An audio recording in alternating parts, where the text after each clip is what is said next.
Hello အားလုံးပဲမင်္ဂလာပါကျုပ်ကြီး vlog ကနေပြီးတော့ပြန်လဲကြိုဆိုလိုက်ပါတယ်ဒီနေ့ကတော့ရန်ကုန်မြို့ကိုလာလည်တဲ့ဒုတိယမြောက်ရက်အနေနဲ့ Junction Square ရဲ့ Junction Square အရှိက Time City ရဲ့ကျွန်တော်တို့တော်ဝင်စင်တာနာက City Mall ကိုသွားပြီးတော့လဲခဲ့တဲ့ vlog လေးကိုတင်ပေးမှာဖြစ်ပါတယ်မနက်စာကိုတော့ St. John Hotel အရှိကလမ်းဘေးဆိုင်မှာပဲကျွန်တော်တို့တွေဘိုက်ဖြည့်လိုက်ကြပါတယ်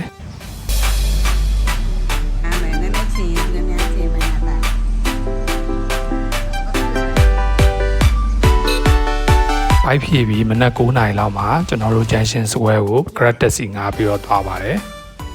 St. John Hotel ကနေ Junction Square ကို Grab Taxi ဖို့9000ပေးရပါတယ်။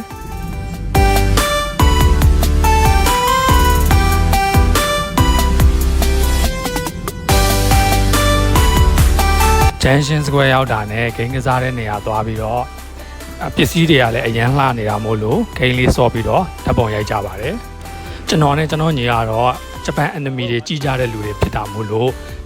ဒီနေရာမှာပြထားတဲ့ anime ရဲ့ action figure တွေကိုကြည့်ပြီးတော့ anime ထဲမှာပါတဲ့ဇာတ်ဝင်ခန်းတွေကိုပြန်ပြောဖြစ်ကြပါသေးတယ်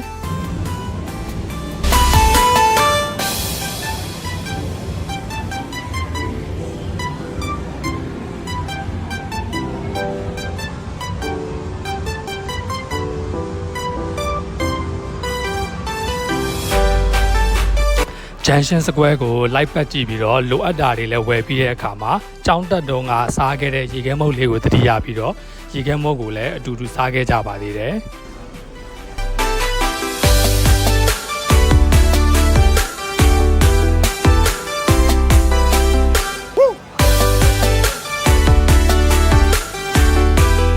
Junction Square မှာစိတ်ကြိုက်လေးလဲပြီးတဲ့အခါမှာJunction Square ကနေထွက်ပြီးတော့ Junction Square ရဲ့အရှိမှာရှိတဲ့ Time City ကိုကျွန်တော်တို့တွေသွားပြီးတော့လဲပတ်ကြပါသေးတယ်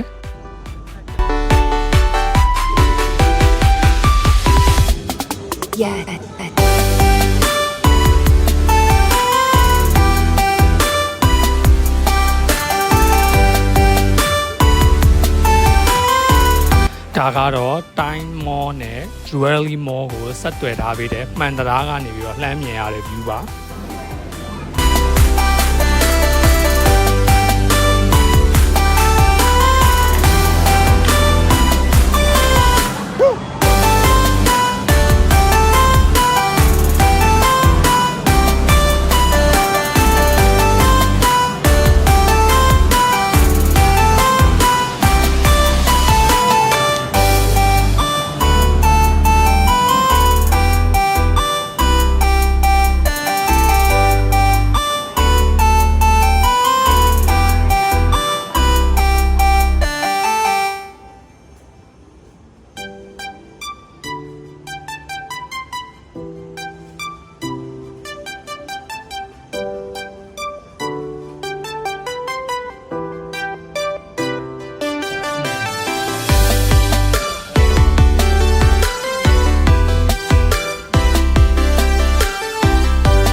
Time City မှာလည်းလိုအပ်တာတွေဝယ်ကြပြီးတော့နေ့လယ်7:00 နာရီခွဲလောက်မှာကျွန်တော်တို့ Time City ကနေပြီးတော့ပြန်ထွက်လာကြပါတယ်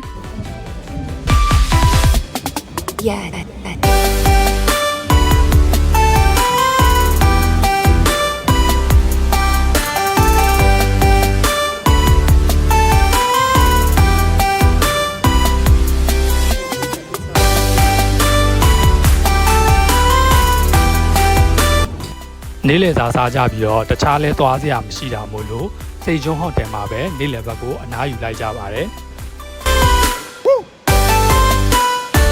ညနေ9:00 နာရီလောက်ကြာမှညနေစာဖိုက်ဖြည့်ဖို့အတွက်စိတ်ကျွန်း City Mall ကိုသွားကြပြီးတော့ Lotteria ဆိုင်မှာပဲတက်ကြော်လေးဝင်တီးလိုက်ကြပါတယ်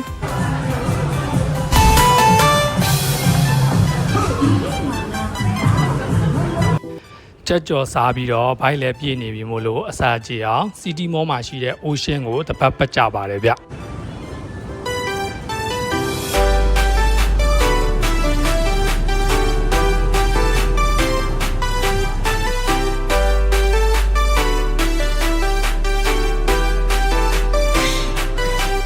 Ocean ကိုပတ်ပြီးတော့လူချင်တာရှိမရှိလိုက်ရှာရင်းနဲ့ည9နာရီထိုးပြီးမို့လို့စိတ်ကျွန်းဟိုတယ်ကိုပြန်ပြီးတော့ကျွန်တော်တို့ရဲ့တနေ့တာကို